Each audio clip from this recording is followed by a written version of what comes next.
This is not a test. This is your emergency broadcast system announcing the commencement of Phatts TV, sanctioned by PA Phatts and the non-genetically proven son. Any and all words have been authorized during the show. There is nothing off limits. Nobody is restricted from watching and participating in the show. It is a free-for-all. Commencing at the siren, any and all discussions will be legal for an extended period of time. Sports, politics, and any and all controversial topics will be talked about. You have been warned. May God be with us all.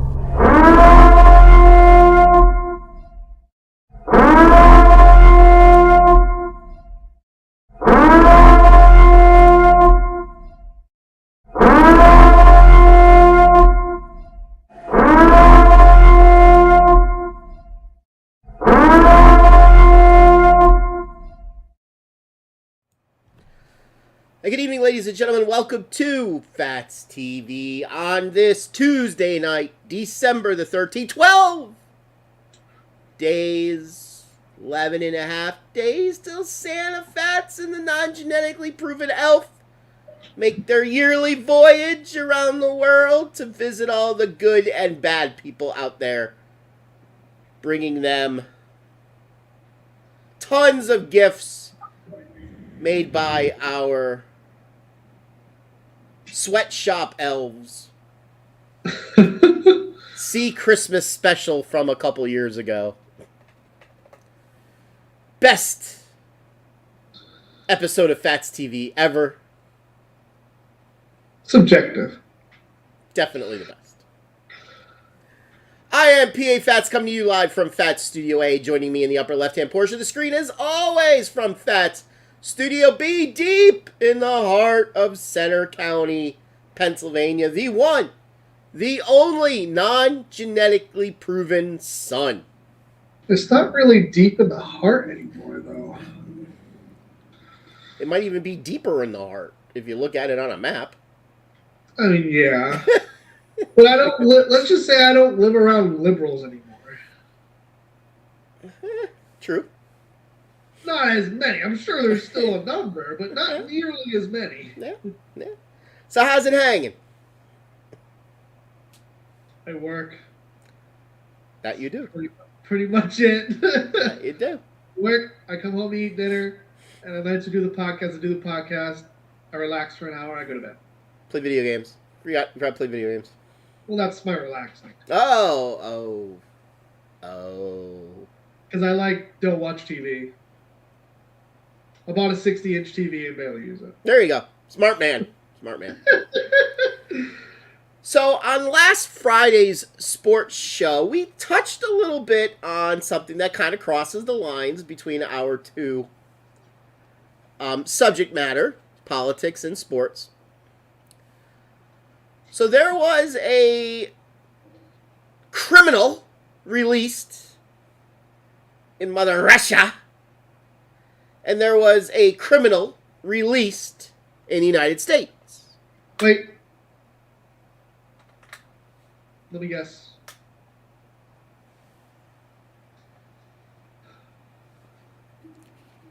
You should have been a little more ready with your guess here. We got Buttigieg. And they got... I don't know. Hunter Biden. Sure. So we got our basketball player back, which we couldn't obviously live without. Oh, must have been LeBron James then, right? Pretty close. And they got their merchant of death.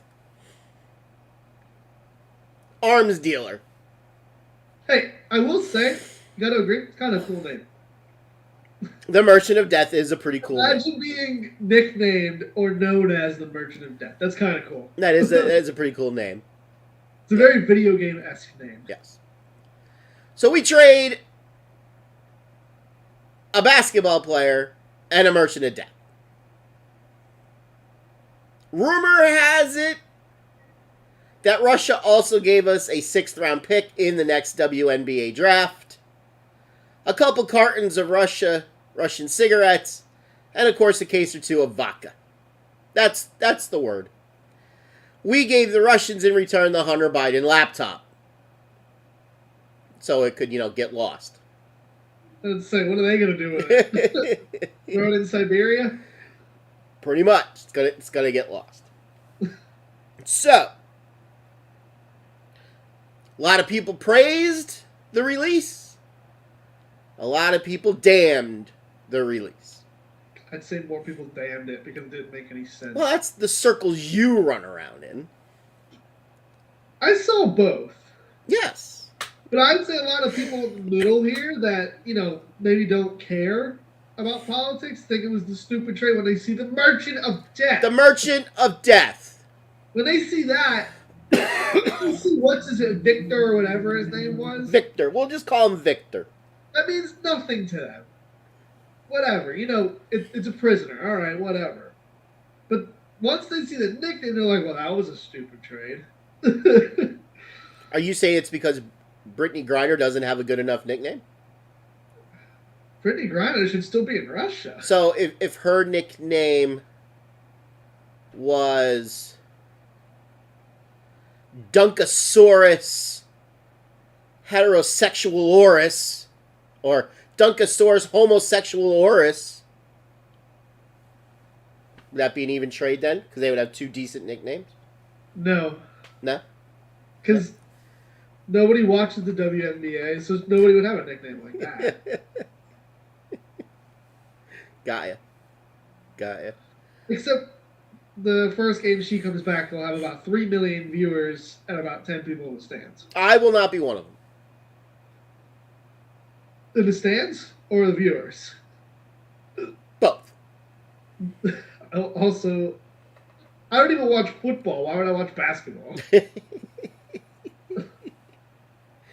Both. So, we left a Marine over there. And, here's the part that... This is why Americans are stupid. I'm just going to say it. We're fucking stupid. So, if you listen to the government of the United States, the official story is, we tried to get both. They wouldn't give us both. They would give us her. We took the deal. The Russian version of the story is, we offered one or the other. The United States government chose the black homosexual basketball player over the Marine. So, we, Americans, are programmed to believe that whenever we deal with the Russians, the American government must be telling the truth. The Soviet government must be lying. Because, the Soviets? Yes, I just keep calling them the Soviets because, that's what I grew up on. Because let's look just at our flags. We're the red, white, and blue, shiny. We're the good guys. They're the hammer and sickle. You think of a sickle, you don't think of somebody working, you think of somebody killing. Or red, white, and blue, because that's also their flag.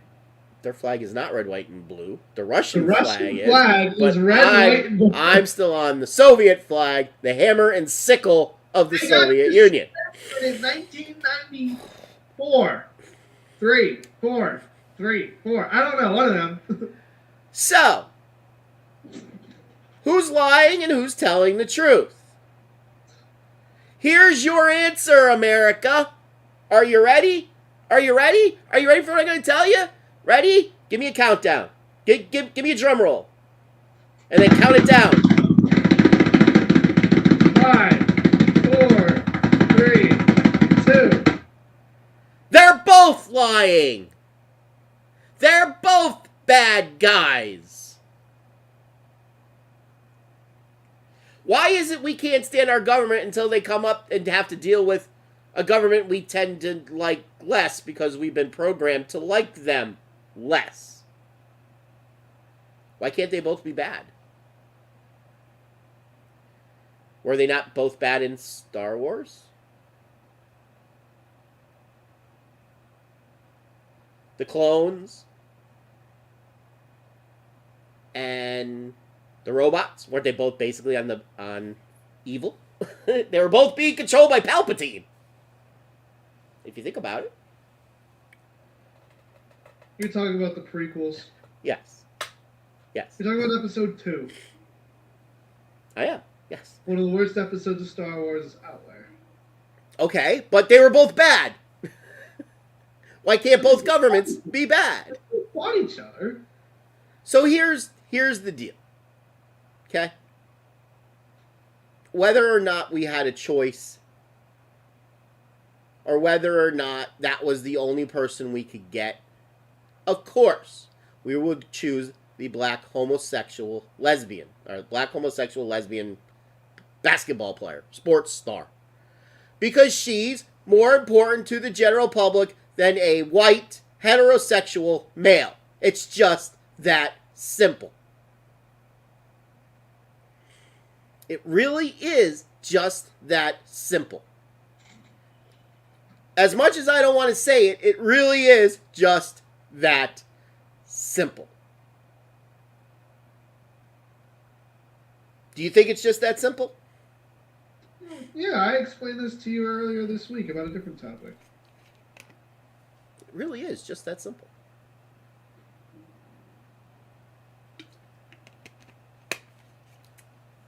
Why would America want the Merchant of Death free?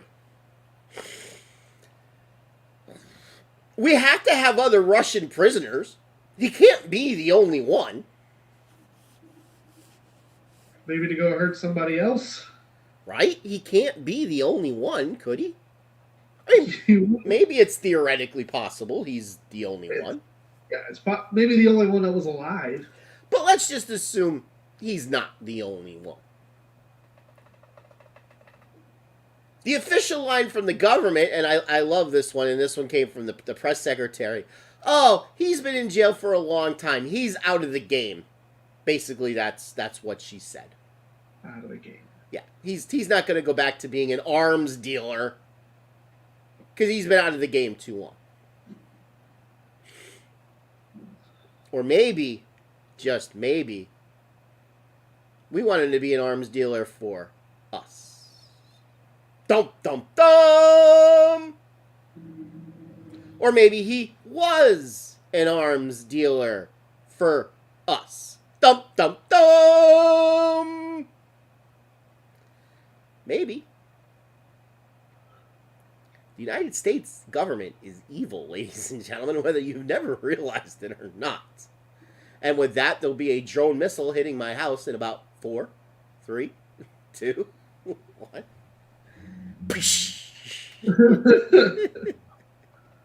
Your body will self-destruct. That would be really fast. That would be.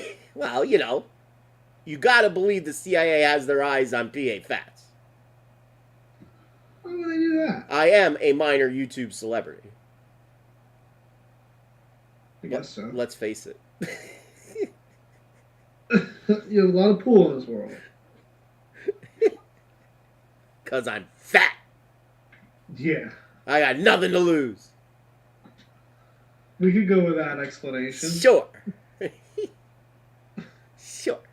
So, for those that are upset, they were upset that they didn't release the Marine. They think the Marine should have been released over the basketball player. It's a good argument. That's a very good argument. Why was the Marine arrested in the first place? Spying. Spying. And the other one thought that American law applied to her in Russia. Russia! Yes. Stupidity. Yes. It's not like that was the first time she was in Russia. Who knows? Maybe they planted this shit on her. Who knows?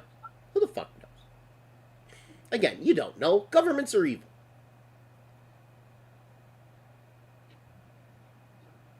I'm upset that they released the Merchant of Death.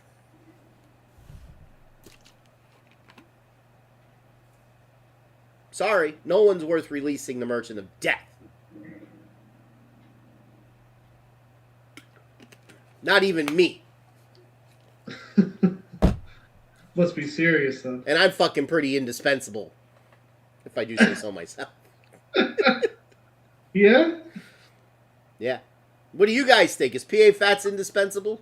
Fuck yeah. Hell yeah. Yeah. Sure. Yeah. We can go with that argument. So, for those of you who've been living under a rock for the past couple months, not living in Iraq,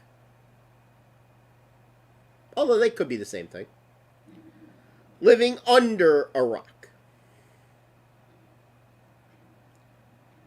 the hero of the left turned villain of the left, Elon Musk, bought Twitter. Notice I'm not calling it Twatter anymore. Yeah. You still don't have your account back. Not the last time I checked, I don't. Gotta see what the fuck's going on with that. Again, Elon, if you're watching, I don't want to use it. I just want to get the people that I followed. I want to get that list. Because once you're banned off of Twitter, you can't even see who you were following.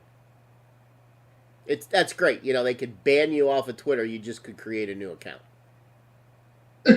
Yeah, like how they don't ban the IP address. How like you Microsoft would ban you from gaming. They ban your IP. Well, you could get around that, too. You just use a VPN. Yeah, you can, but it's a lot more difficult and more annoying. Oh, yeah, because it's really hard to set up a VPN. I paid for that. Well, at least you know it's secure then. True. You can do whatever you feel like it. So, I mean, like, what the interesting thing is, yes, I needed to use a different email address. Okay. Okay. But, like, I can link my accounts together. So, like, you know, if I go on the... By the way, my second account got banned, too. So I had to create a third one. So if I go on my account... Did you get banned for not even... Did you not tweet anything or whatever? Yeah, and I got banned. Didn't tweet a thing. Yeah. Fucking against fat people. Yeah, like, so, so if you go on Twitter and, like, where is it? Like, pull it up.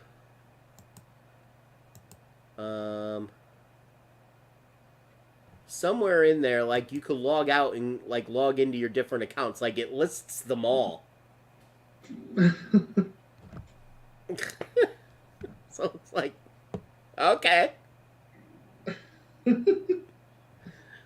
Okay.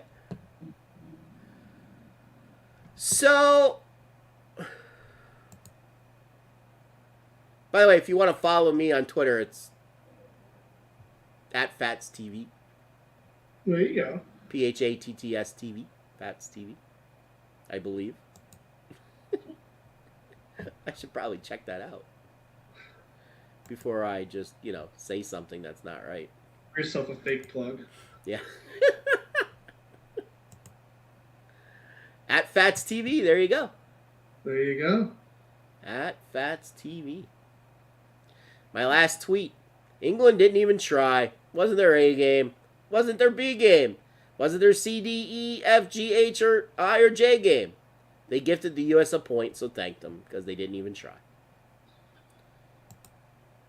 That was my last tweet. So, Elon Musk takes over. And he's promised transparency. And like I said, now he went from the darling of the left to the second most hated man on the left. Because we all know who the most hated man is on the left. You. Absolutely. Absolutely. No. I'm number 3. I'm not number 1. Orange Man Bad is number 1. Orange Man Bad. Orange Man Bad. So, Elon, he was approached by a series of writers journalists, undercover journalists, about finding out exactly what the old regime was doing at Twitter when it was Twitter. So far, they've come out with 5 different, they're calling it the Twitter files. So I wanted to go over, I don't know if we'll get to all 5 tonight. We'll definitely cover the first 2 tonight. So the first 2 talks about how Twitter was doing exactly what they claimed they weren't doing. And that's basically shadow banning people. You know, Jack, remember Twitter Jack? He got up in front of Congress and he said, absolutely not. Twitter does not engage in shadow banning. You know, everybody's, you know, people could find everybody's content. He lied. He either lied or he didn't know. And if you read these Twitter files, he absolutely knew about it. So he lied to Congress. Oh, geez, you go to jail for that. Oh, but will they actually enforce it? Maybe when the Republicans take over the House of Representatives January 3rd. Maybe they will. Who knows? The second 3, and there might be more to come, is the interesting 3. The events that led up to the banning of Orange Man Bad. Yeah, it's a series of like 200 tweets. Yeah, it's a lot. And how they basically had to, quote unquote, invent a way to ban him, because his tweets didn't fall into any particular bannable category. Sure. So they basically had to make stuff up. While you had other heads of state think Iran so far away. Nigeria. 80 songs? 80 something? I get your song. It's actually Iran. Okay. Iran! Iran's far away. Hey, the reporter from Iran got pissy when Tyler Adams said Iran. He's like, it's Iran. Yes. Oh, yeah. Give a damn. That's something else we got to talk about. The death of the American soccer journalist covering the World Cup. This man thinks it's fishy. I didn't really read anything into it, so. He got kicked out of a game. His brother's gay. He gets kicked out of a game for wearing a pride shirt. He comes down with an illness, which turned into bronchitis. He was at a game. It was the Netherlands game, I believe. That was the game where they scored like in the 117th minute, was it? Maybe the 109th to tie Argentina 2-2. Yeah. Yeah, 109th of stoppage time. Yes. And he just slumped over.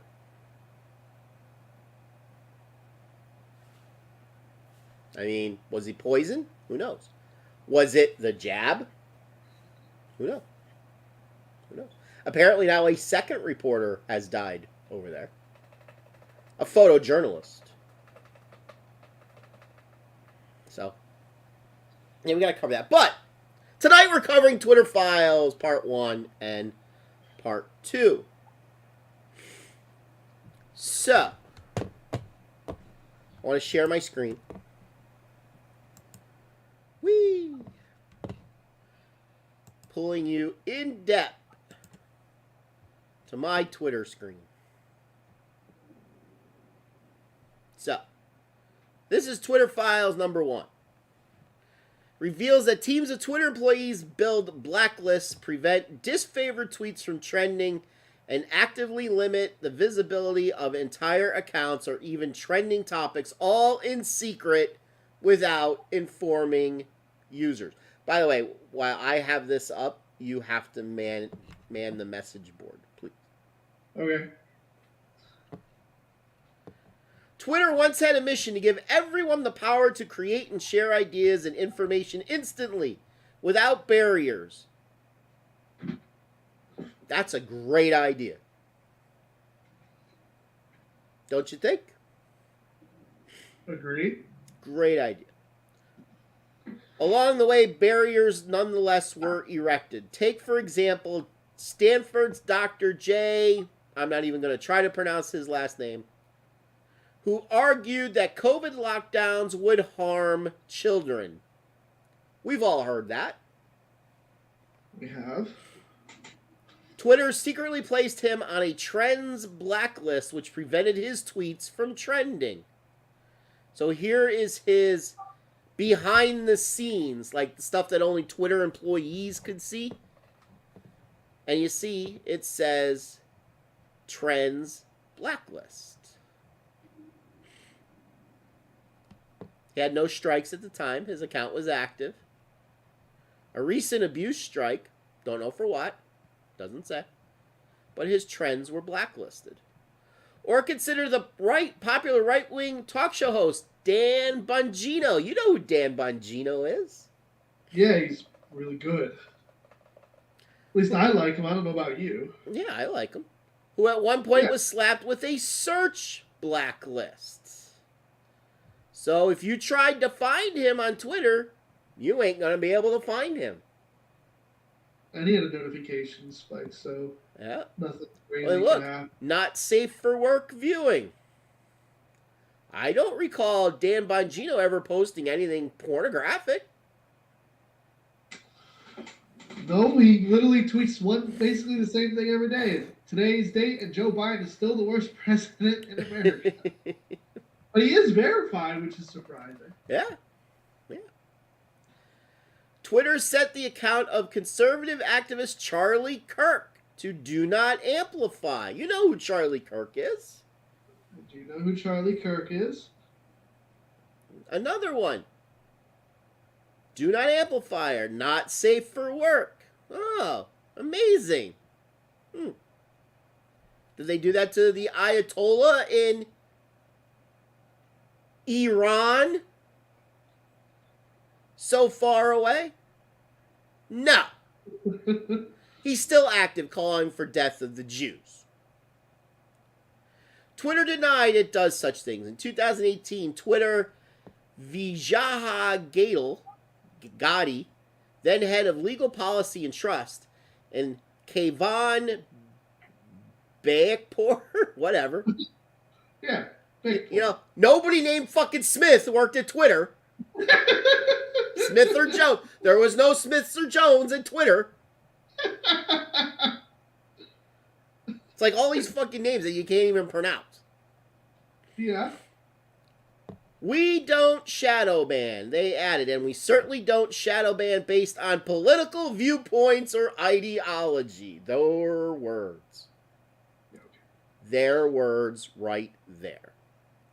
What many people call shadow banning, Twitter executives and employees call it visibility filtering, or VF. Think about visibility filtering as being a way for us to suppress what people see to different levels. It's a very popular tool, one senior Twitter employee told us. VF refers to Twitter's control over user visibility.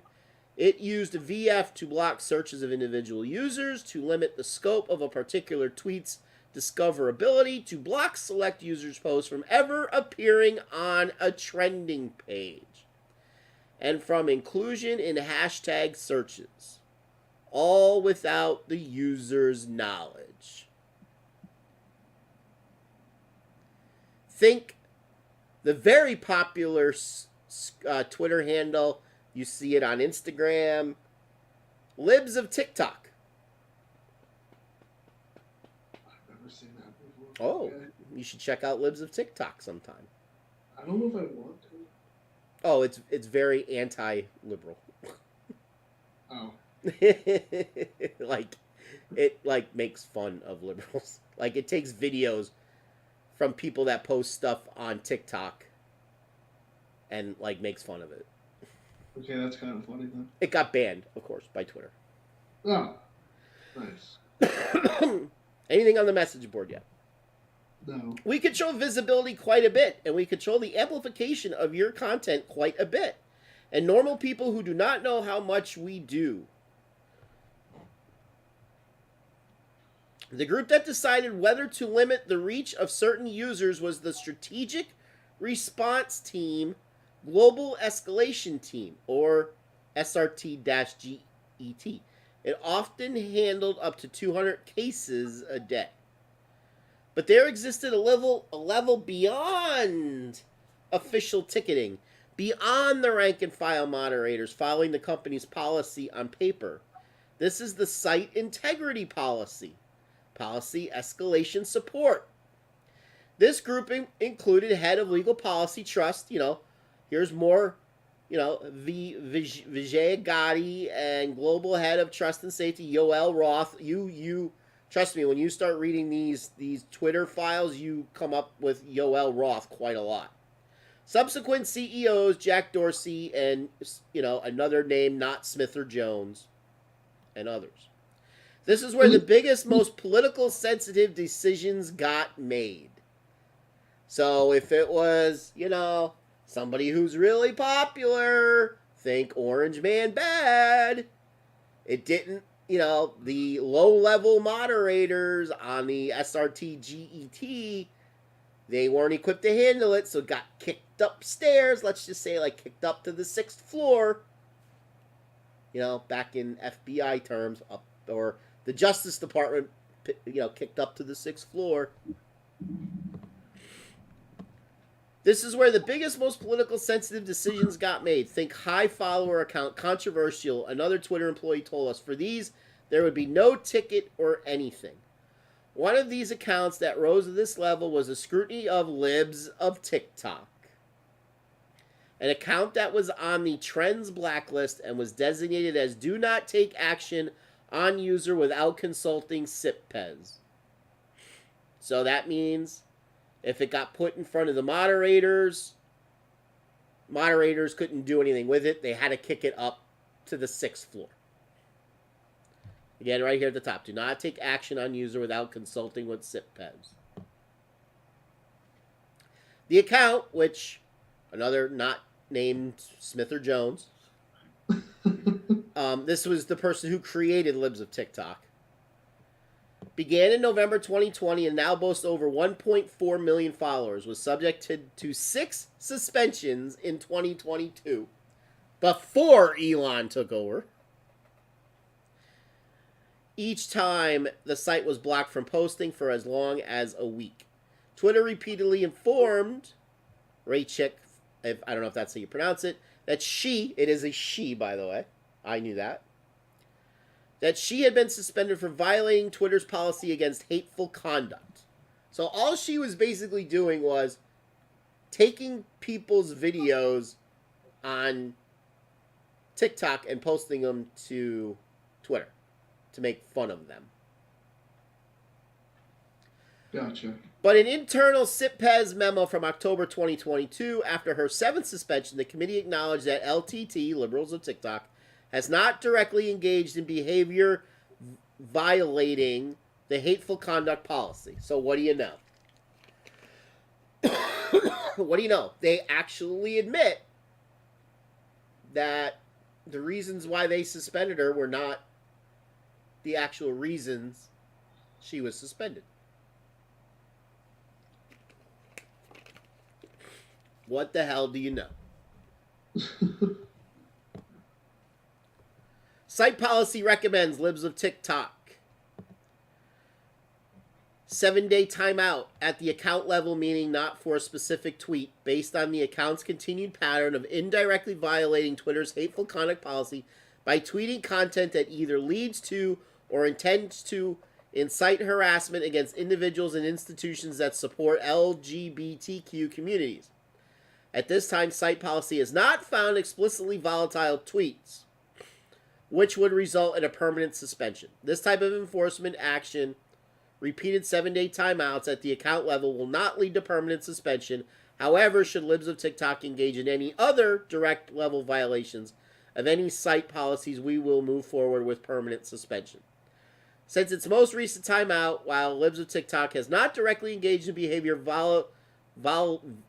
violating the hateful conduct policy, the user has continued targeting individuals, allies, supporters of LGBTQIA+, whatever the fuck that means, community for alleged misconduct. The targeting of at least one of these institutions. The committee justified her suspensions internally by claiming her posts encouraged online harassment of hospitals and medical providers by insinuating that gender-affirming healthcare is equivalent to child abuse or grooming. Okay. That's her opinion, right? Right. Since when is your opinion wrong? Are you not allowed to have opinions? Not if none of it goes against what they like. Correct. Compare this to what happened when Rashik herself was doxxed. Who knows what doxing is? Anybody know what doxing is? Or do we need an explanation of what doxing is? I can think of two things. Go for it. Well, one is where they pull your IP address and they can attack you that way. Or one is where they call like a SWAT team on you. So doxing in this case was basically they found her home address and posted it all over the internet.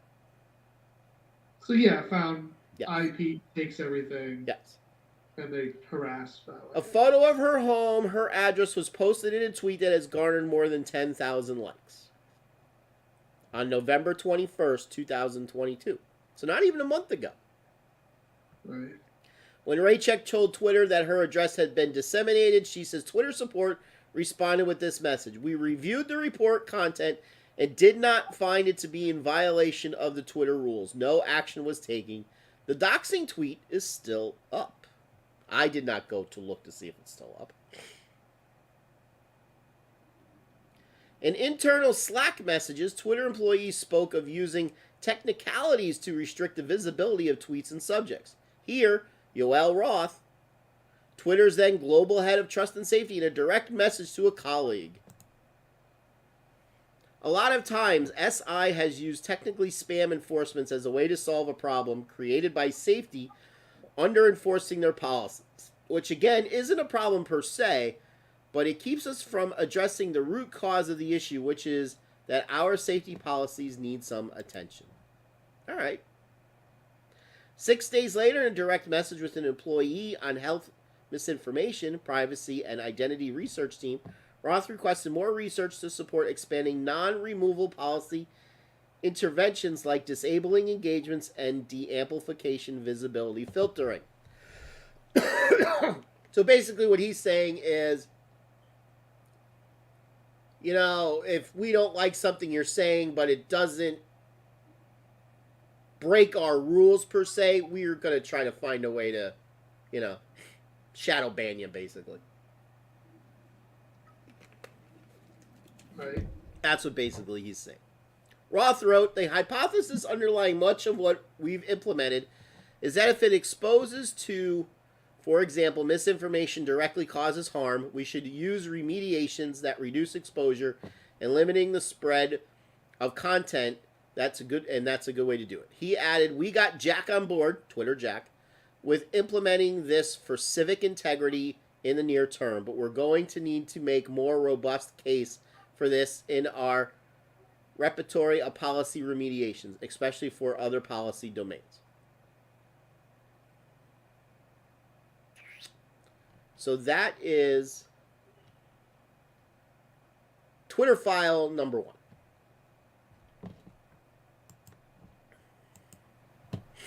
Pretty interesting stuff. Quite. Interesting stuff. So, of course, our friends on the progressive left, nothing burger, this is nothing, no proof. Now, where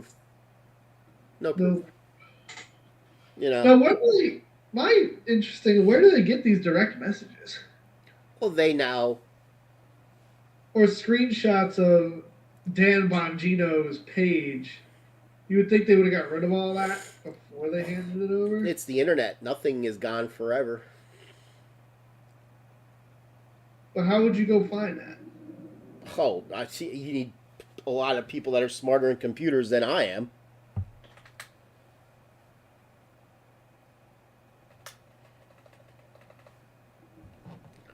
I'm not that smart.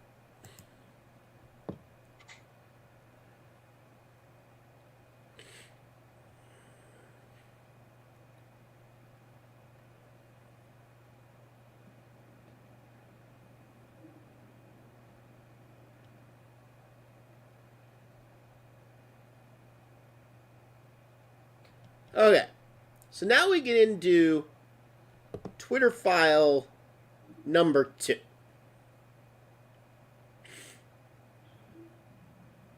And this one talks about how Twitter at the time was working hand in hand with certain members of certain political affiliations, let's say.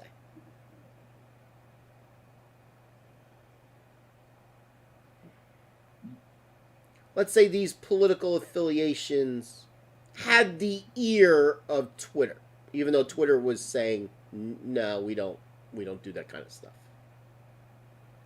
So, Twitter files number 2. What you're about to read is the first installment in a series based upon thousands of internal documents obtained by sources at Twitter. The Twitter files tell an incredible story from inside one of the world's most largest influential social media platforms. It's a Frankensteinian tale of human-built mechanism grown out of control of its designer. Twitter in its conception was a brilliant tool for enabling instant mass communications, making real-time global conversation possible for the first time. You know, that's, like, this is, I'm going to come back to us for a second. Let's remember one thing. Yeah. I grew up in the 70s and 80s. Yeah. Where in my childhood, like, if you wanted to talk to somebody on the phone was connected to a cord. Yeah. And if you want to call somebody outside, like, the county, it costs money. Well, it costs money to call somebody inside the county, but, you know,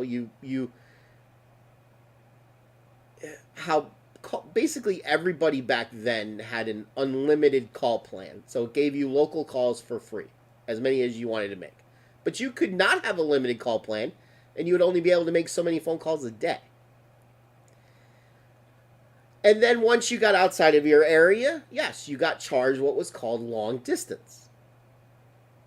So interestingly enough, like, my first serious girlfriend lived less than 10 miles from me. Or about 10 miles from me. When we first started dating in 1988, if I wanted to call her from my house, it was long distance. I had to pay for it. If she wanted to call me, it wasn't long distance. Now, you know the funniest thing? Furthest person I've ever called face-to-face on FaceTime lived in Indonesia. Yeah. Literally halfway around the world. I'm getting there. I'm getting there. So it's just neat to see how we've come from that to being able to call somebody halfway around the world whenever you want. And talking to them over a video screen. Yeah. Like, we didn't have video screens in the 70s and 80s. With, like, no problem, no lagging. Yeah. I mean, nothing, no problems. Yes. It's, like, absolutely amazing. Like, there's been some great inventions in the history of man. The internet is top 5 for sure. Top 5. The wheel. The wheel, absolutely. The printing press. The cotton gin. Those were the three biggies that I could think of. My parents had a party line. So Tom says. I would believe that. Was that the 99 cent per minute party line, Tom? I'd probably say then the discovery of electricity and knowing how to use it. Absolutely. Absolutely. You know, and medicines and stuff. It's just amazing, like what the internet has done for us. Like, it's awesome that you could call people halfway around the world. As time progressed, however, the company was slowly forced to add barriers. Some of the first tools for controlling speech were designated to combat the likes of spam and financial fraudsters. Not a bad idea. Right. Slowly over time, Twitter staff and executives began to find more and more uses for these tools. Outsiders began petitioning the company to manipulate speech as well. First a little, then more often, then constantly. By 2020, requests for connected actors to delete tweets were routine. One executive would write to another, more to review from Biden team. The reply would come back handled. So basically, somebody from the Biden team would send a message. Hey, please look at these tweets. And poof, they would be gone. Somebody at Twitter would take them down. Celebrities and unknown alike could be removed or reviewed at behest of a political party.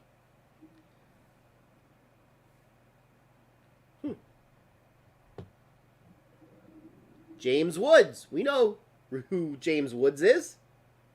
Correct. Stephen Lujan. I don't know who Stephen Lujan is. Google Stephen Lujan.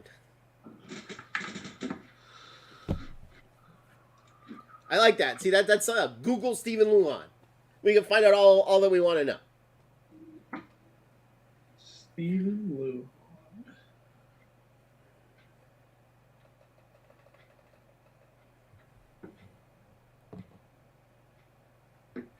So he's either a nobody, and they were giving examples of tweets from a nobody and tweets from somebody famous. How do you spell his last name? Liuhuan.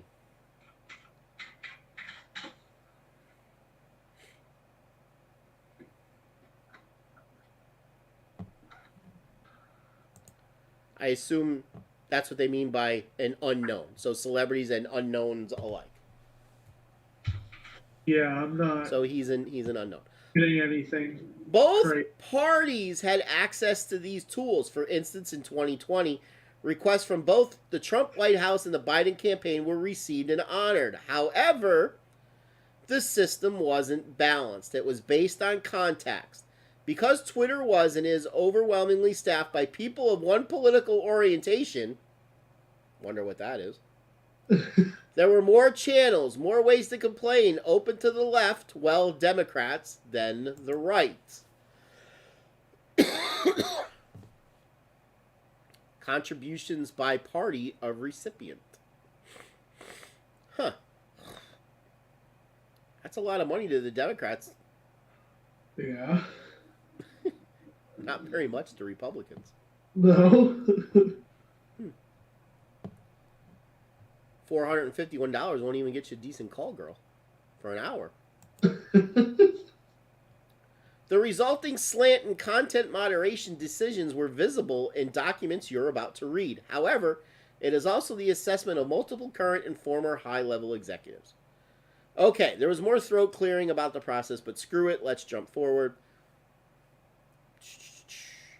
How and why Twitter blocked the Hunter Biden laptop story.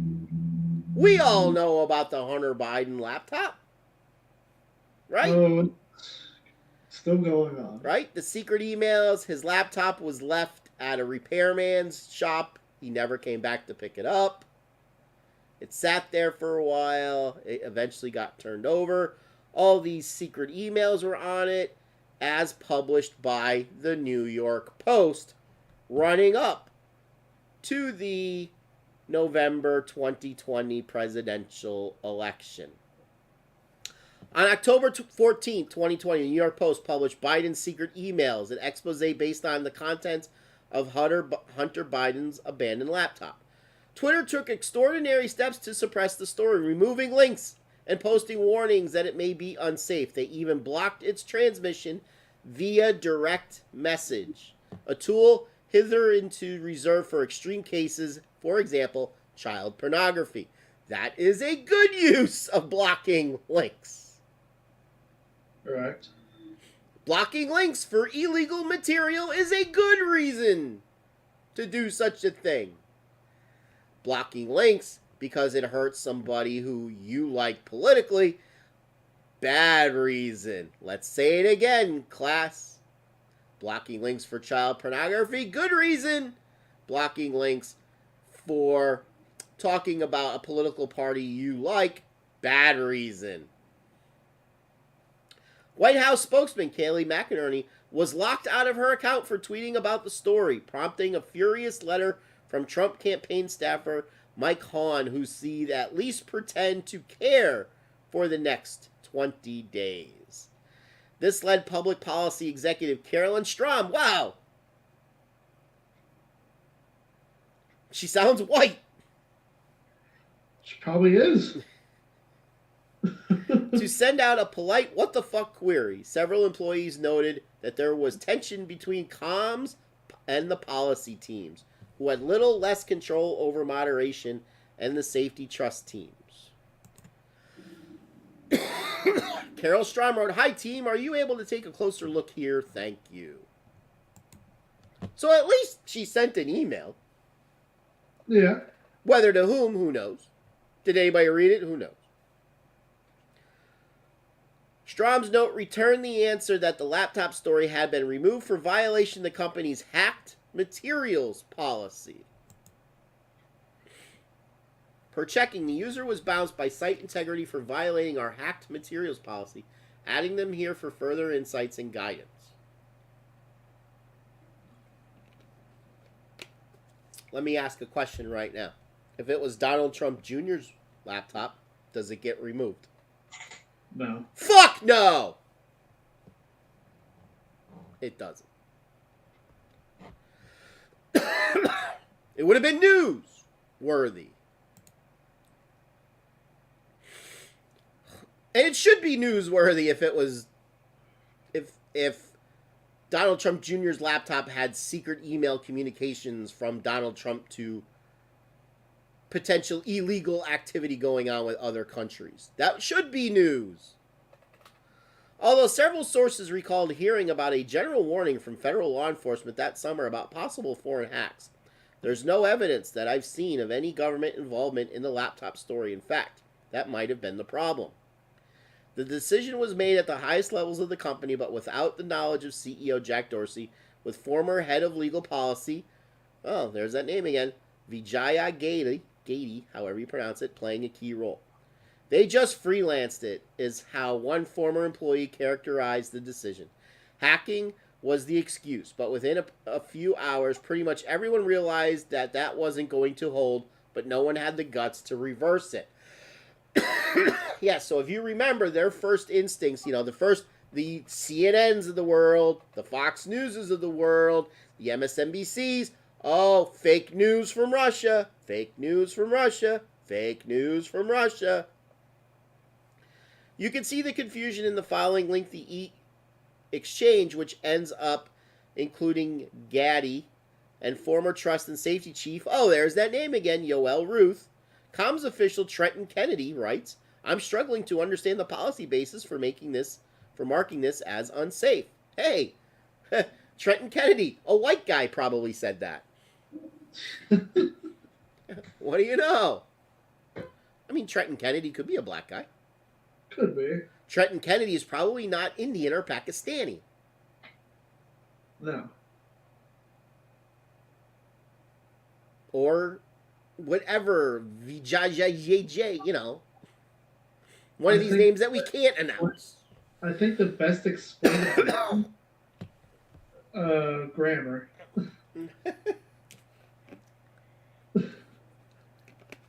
Our teams continue to investigate the origins of the material included in reporting.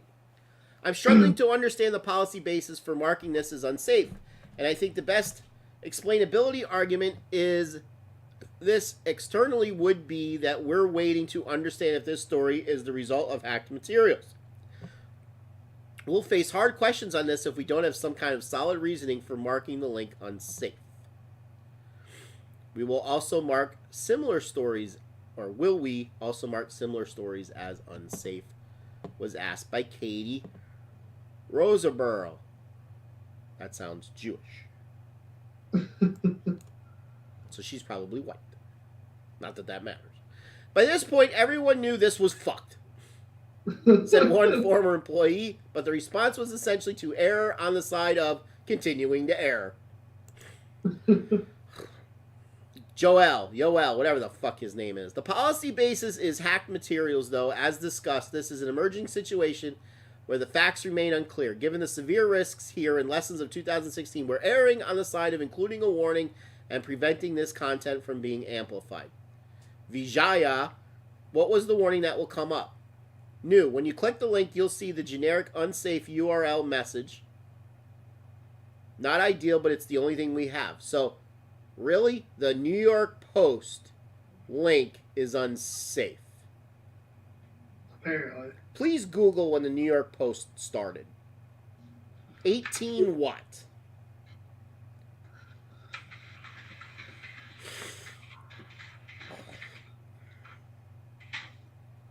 $18.01. Oh, 1801.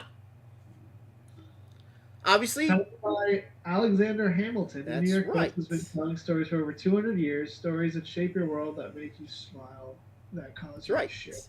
I believe Alexander Hamilton was a founding father. Correct. Now, was the New York Post publishing stuff to Twitter in 1801? Probably not. Probably happened around 1803, 1804. Right after Al Gore invented the internet. Yeah.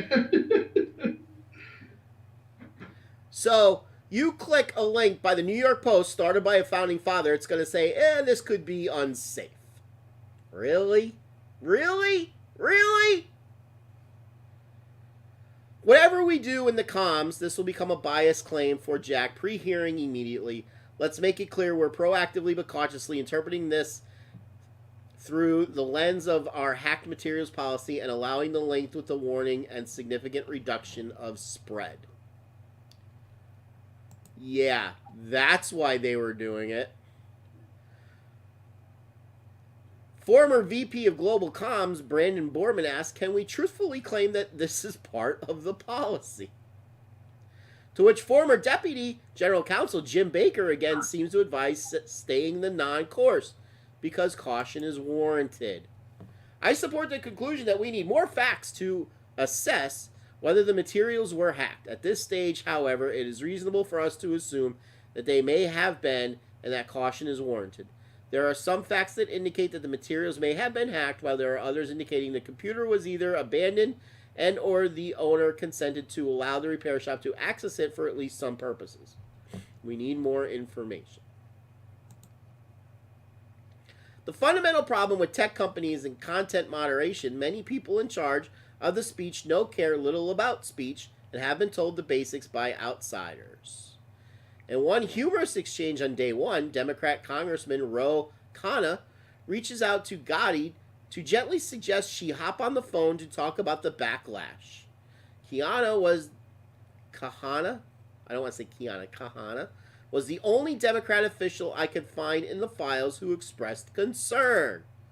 What do you know? A Democrat expressing concern. Generating huge backlash on Hill.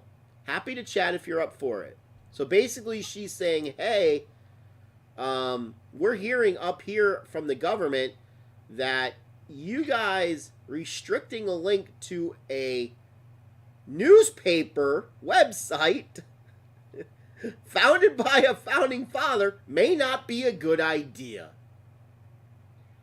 Who would have thought? Gotti replies quickly, immediately diving into the weeds of Twitter policy. Unaware, Kahana is more worried about the Bill of Rights. Oh, the Bill of Rights. Oh. Yeah, gotta figure Alexander Hamilton played a part in the creation of the Bill of Rights. You know, I mean, maybe he's the guy that they sent to go get, you know, burgers and fries from what a burger or whatever. You know, because they probably didn't have a McDonald's in that part of Philly when they were, coming up with the Constitution. You know, maybe they sent him to Wawa for some hoagies. There you go. Yeah. Oh, Alexander Hamilton's not here. We sent him to Wawa. We sent him down to get to some cheesesteaks from Geno's. We got his ass out of the room. We sent him for cheesesteaks. Thank you for reaching out, and we appreciate the heads up. We put out a clarifying thread of tweets earlier this evening to explain our policy around the posting of private information linking directly to hacked materials. The press secretary's account was not permanently suspended. We requested that she delete the tweet containing the material that is in violation of our rules, and her account is restricted until she complies. I'd be happy to jump on the phone if helpful. My team in DC, Jessica and Lauren, are copied here and also available to discuss. Yes, so let's not forget the press secretary of the President of the United States, director of, the communications department, couldn't use her Twitter account because she copied this. She retweeted the tweet.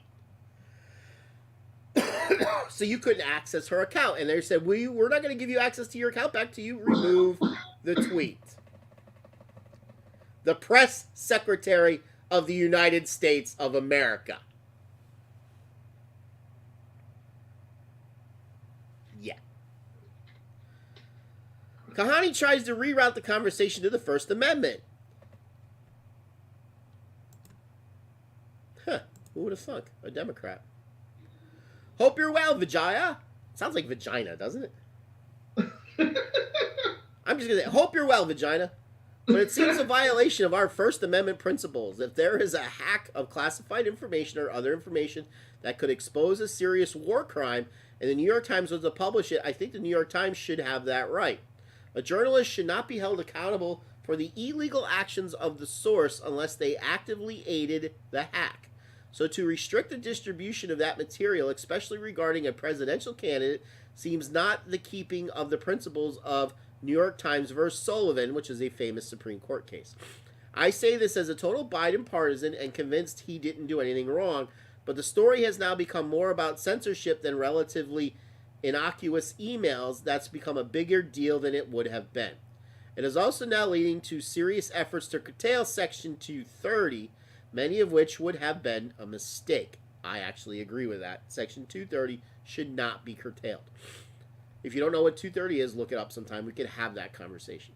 I believe Twitter itself should curtail what it recommends or puts it in trending news, and your policy against QAnon groups is all good. It's a hard balance. But in the heat of a presidential campaign, restricting dissemination of newspaper articles, even if the New York Post is far right, seems like it will invite more backlash than it will do good. Please keep this communication between just us, of course, and Jack, and no need to CC the team or forward to them. Of course, a Democrat, wants to keep a conversation about, the First Amendment quiet. God forbid. Well, if you read the Twitter files, it's not quiet anymore. And if you watch Phatts TV, it's not quiet anymore.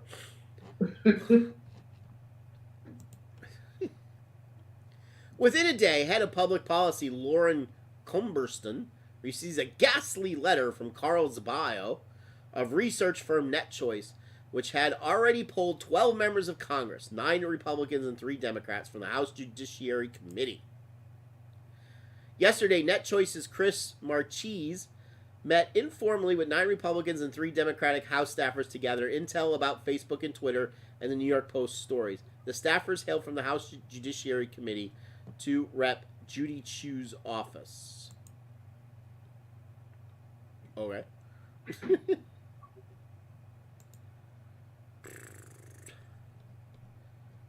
Is that basically the end? Let's come back to us for a second until I could see if there's any more here.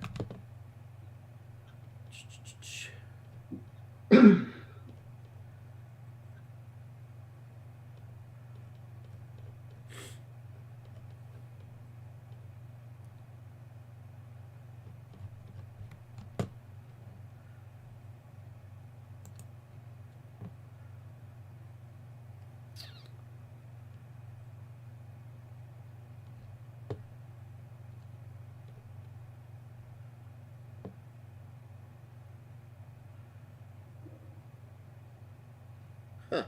Here's an article you may like. A psychologist spent 5 years studying World Cup penalty shootouts. Yeah, shoot it high. Watch Messi's penalty from today. Unsavable.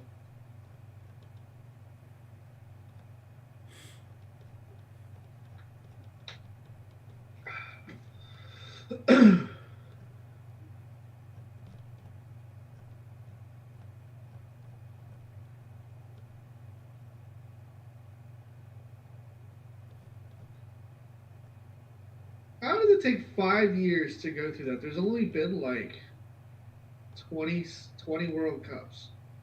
It doesn't take that. There probably hasn't even been more than 35 penalty shootouts in the history of World Cup. Okay. Let's go back.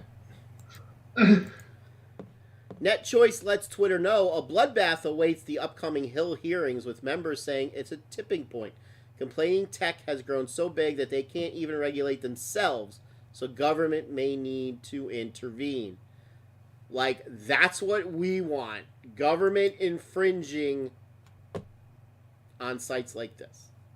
Again, this is more like bad guys fighting bad guys. High-level takeaway. Every Republican said this is a tipping point. It's just too much. And both Democrats and Republicans were angry. Szabo reports to Twitter that some Hill figures are characterizing the laptop story as tech's Access Hollywood movement. Twitter files continue. The First Amendment isn't absolute. Szabo's letter contains chilling passages relaying Democrat lawmakers' attitudes. They want more moderation. As for the Bill of Rights, it's not absolute. The Democrats, meanwhile, complain that companies are inept.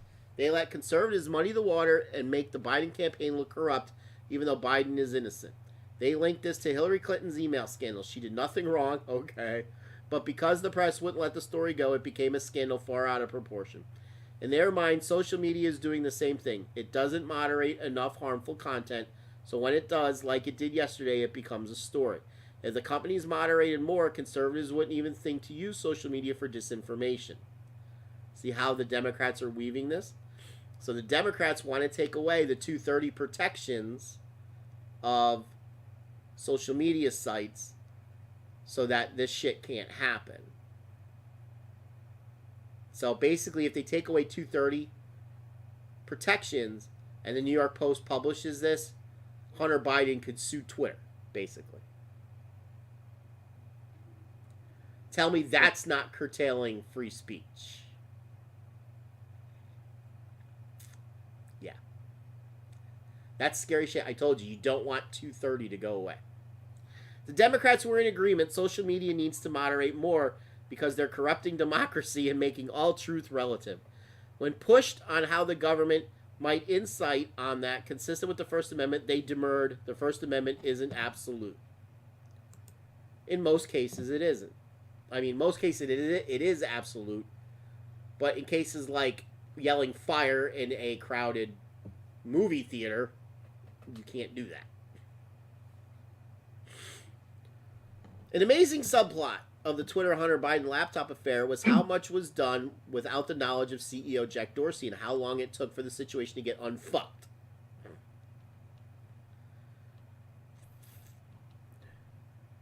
Does it stop there again? It kind of jumps around. I found out, like, I'm finding that on some of these, like, Twitter files number 4, like, really jump around.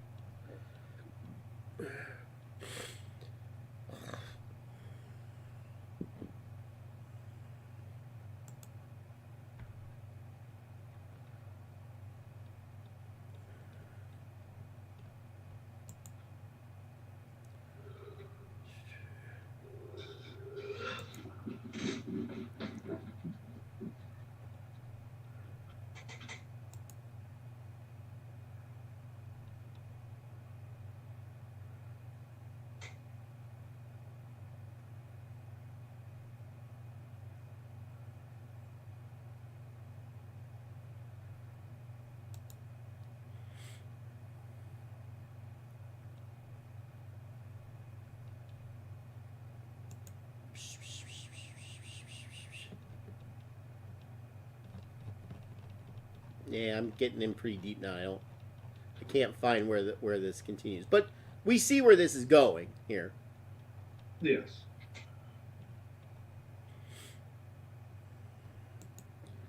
What about if I look at their replies? Here we go.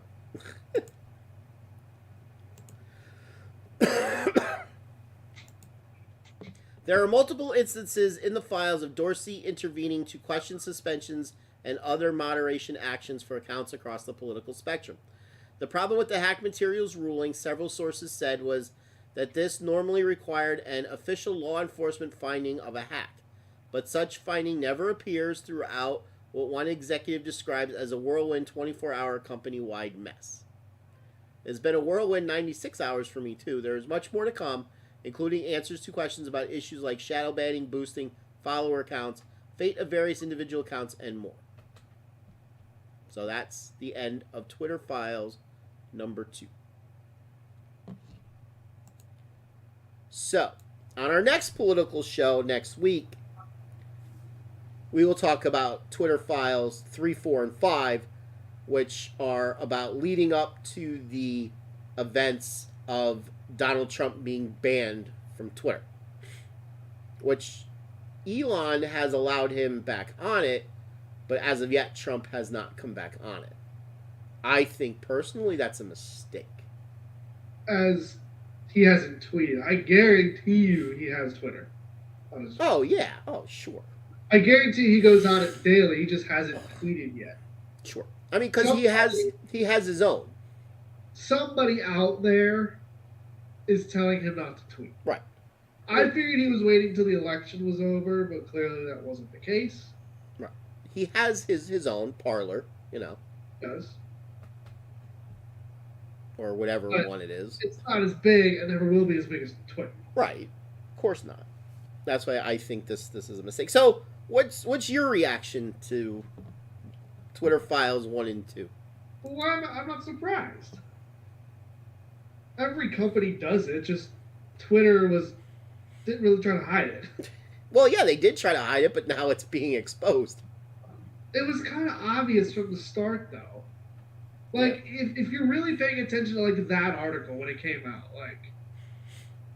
Or, Yep. like, I've tried to find people on social media. I can't find them. Mm-hmm. Especially political things on Twitter. Mm-hmm. Can't find them. And it's like, well, I know they exist. So usually what you do to find them is you have to go Google them, and then their Twitter would pop up, and then you can get to their Twitter. Right. You can't search in Twitter to find their Twitter. Right.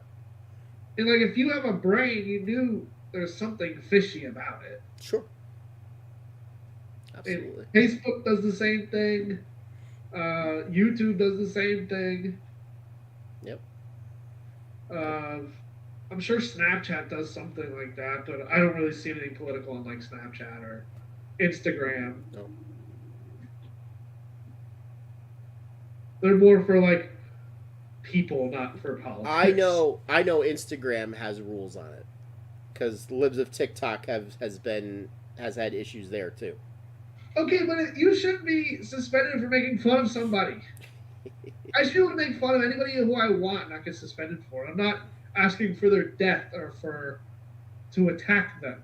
Right, and I'll call you stupid. They're not really making fun of them. All they're doing is linking their videos. So yeah, they're not even parodying it. Parodying it. But they're not making a video along with the video, just like making fun of it. Yes. All right, so that's our show for tonight. I hope you liked installment number 1 of the Twitter Files. Are we available Friday? I think so. Okay. Apparently, the first practice pre-Rose Bowl is supposed to happen on Friday, but I would assume it would be way before 7 o'clock. Okay. So I have no idea. I'm sure we'll do our sports show Friday. If we have to push it back a half an hour or so, we'll push it back a half an hour. Any idea? Obviously, we're going to be talking about some early bowl games. Yeah, we're going to talk about the World Cup semis. We're going to predict the final. Whoever I take is going to lose. Yeah, so when it's Argentina, Morocco, You better pick Argentina. That'd be so interesting. That would be a monumental upset. That'd be the biggest sports upset in history. No. No. The biggest sports upset in history will always be USA Hockey over the Soviet Union. Morocco winning the World Cup is on that level. No. Yes. No. We just went over this a couple weeks ago, what their rankings were. Morocco wasn't that bad. Okay, the ranking is a perspective.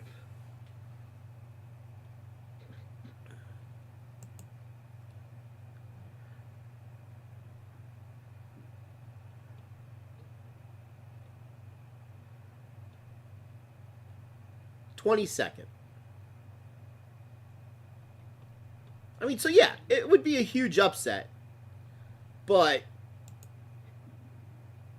you know. On the World Cup stage, that's a monumental upset. Sure. Just remember, a couple days before the 1980 Olympics, I'm sure you remember it, the Russians played the United States at Madison Square Garden and beat them like 10-3. Yeah, something like that. 10-3, 10-4, something like that. Yeah, I know. Yeah. Yeah. And they probably didn't even try. Probably not. Probably not. We'll talk about World Cup. We'll talk about some bowl games. Maybe that happen if anything happens between now and then. I think there might be maybe 1 or 2 bowl games. We'll talk about the bowl games that are coming up. We can maybe make some playoff predictions for the NFL. Who we think is going to be in the playoffs, who's just going to miss the playoffs, and why the NFL sucks because 5-8 Packers are in the hunt. 5-8 Lions are in the hunt. Well, let's put it this way: it's quite possible a 7-10 team could win the NFC South. All 4 NFC East teams are in right now. Believe it or not, are you ready for this? You ready for this? In the NFC South, Carolina controls its own destiny right now. If Carolina wins out, they're in. Well, they're not going to win out, I promise. If they win out, they win the NFC South. Wouldn't that be something? When 7-10 Tampa Bay wins the Super Bowl? Or makes the NFC title game, that is. And gets absolutely murdered by either Dallas or Philly. And I'm sure if anything else I see on Twitter or Facebook that seems interesting that maybe we could debate about, I'll bring it up. Of course, we got to do the Phatts Fantastic 5. Maybe somebody's picks will be a little better this week. Yeah, about that. Maybe he could put like a little more than 10 minutes into it or let somebody else pick them again. I liked more than 10 minutes. Jeez. All right, ladies and gentlemen, thank you for joining us tonight. If you live in the state of Pennsylvania, be prepared for a little bit of snow that could be coming up in the next couple days. Or if you live in New York, wait till the weekend. Yeah. All right, we will see you most likely Friday night for our sports show. Until then, have a great one, everybody. Yep.